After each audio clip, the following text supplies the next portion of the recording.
Blueface's manager, Wack 100, is usually more in the headlines than his famous rappers' clients. Wack's real name is Cash Jones. At first glance, it would be hard to detect anything wrong with his image. He is a complete family man, married for over 28 years and manages his own record label. But his recent interactions with many rappers have made it seem like he belongs to the Piru Blood gang, as he consistently seems to be targeting members from the Crips. Keep watching to find out what he said about Nipsey that made everyone go ballistic. Music video featuring Blood members. Wack's ties with the Blood go way back to the time he served in LA prison in his youth. If there is one thing that is synonymous with Blood, is loyalty. Even after decades of being in the gang, the members don't turn on each other. Now he is a big time producer working with some huge artists, and still, he hasn't cut ties with his gang. The first proof of his association with the Bloods came into public notice when he shot a music video that featured many of the Blood boys. Eagle-eyed viewers recognized some of them and understood that his launching platform was provided to them by none other than Wack 100. Wack has been inspired by Suge Knight as a businessman. Just like Knight, Cash also wants to do something big for the community. With Suge gone into prison for a long time, Wack believes in creating a platform of his own. His record is also all about making sure rappers are well represented and, most importantly, paid well. Big record labels have a history of mistreating rappers and ripping them off, but big guys like Jones make sure that doesn't happen. They know how to look out for their young ones while making sure no company gets their hand on talent before them. Comments on Tekashi 6ix9ine snitching. Everyone who keeps tabs on the rap community now knows the whole ordeal of 6ix9ine.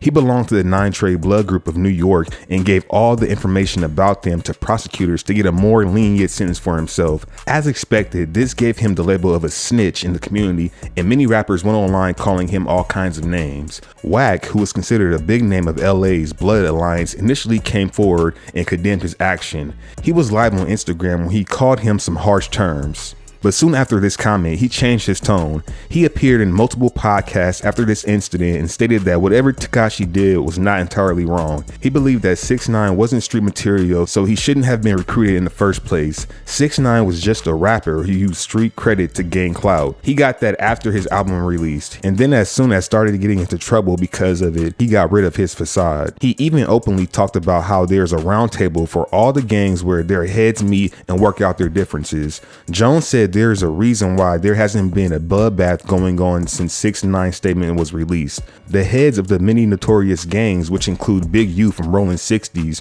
Wack from Westside Piru and Compton, Blue from Long Beach, and many others, make sure that the peace isn't compromised for any stunt pulled by these small-time rappers.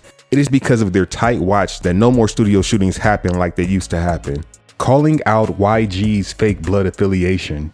In 2019, Wack got into a heated Instagram verbal spat with the rapper Young Gangsta. It all started when YG uploaded a video of him throwing up gang signs. Gang signs are a big deal in the community, as this is how the members show their alliance in public, either through signs or by wearing some sort of specific colors.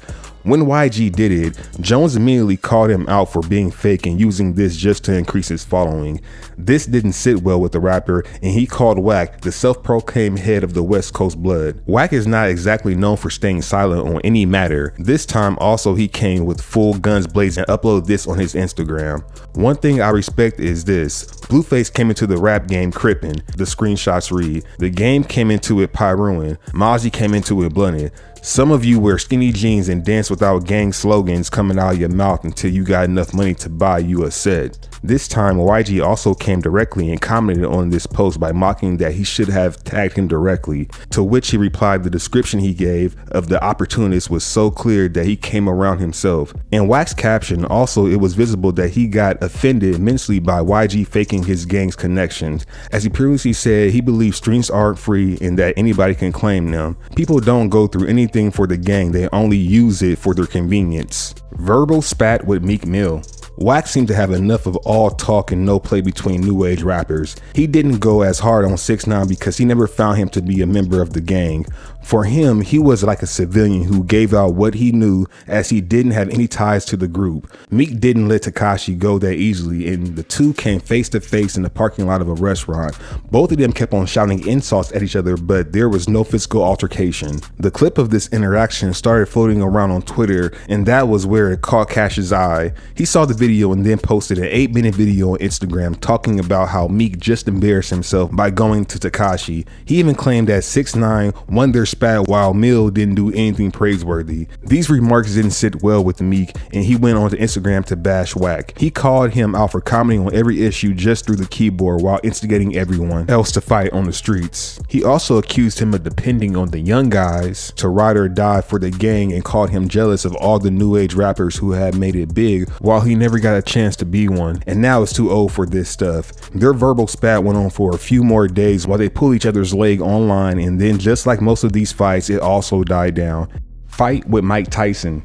When Wack isn't busy beefing with new rappers, then he is often getting in trouble for commenting on the legends. One such incident is where Cash posted Tupac's picture on his Instagram and insinuated that he might have been bi. This didn't sit well with his ardent fans, one of whom is the feisty Mike Tyson. When later Wack appeared on his podcast, Hotboxing with Mike Tyson, Mike couldn't wait to ask him about that post. Even while seeing that Mike was in front of him, Cash kept going on and on about his statement. He was in no mood to change that. He kept on defending his side. Soon it all became too much for Tyson, and he took a swing at Wack. It was reported that Wack was removed from there and Tyson's team cooled him off. Later, when fans got a whiff of this incident, they couldn't help but cheer for Mike, as they also felt Wack was out of line. Many connected his link to Blood for leaving such distasteful remarks about Tupac. When the incident was being reported by every major entertainment channel, Wack came forward and denied being punched by Mike. In fact, he claimed that he was the one who punched him in the face. People who were eyewitnesses to the incident said that Mike was fast with his hands, which insinuated that he was the one who beat Wack up. Even after this, Jones kept on persisting to beating the professional boxer. He even challenged him to upload the video. Tyson only responded by uploading the picture of him with Shakur and captioned it with his famous words, "Everybody has a plan till they get punched in the mouth." It can be guessed who this caption was directing at. Controversial comments about Nipsey after his death.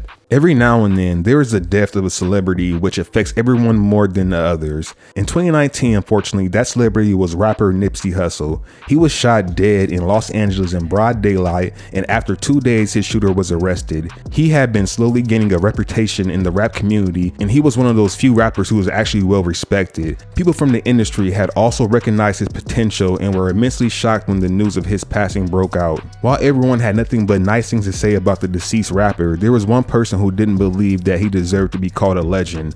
Wack passed some comments while interacting to TMZ, and he didn't shy away from going on a rant against him. The man died with 1 million followers, no radio hits, no platinum hits, no world tours. After he died, he went platinum, sold a bunch of records, followers went up 9-10 million.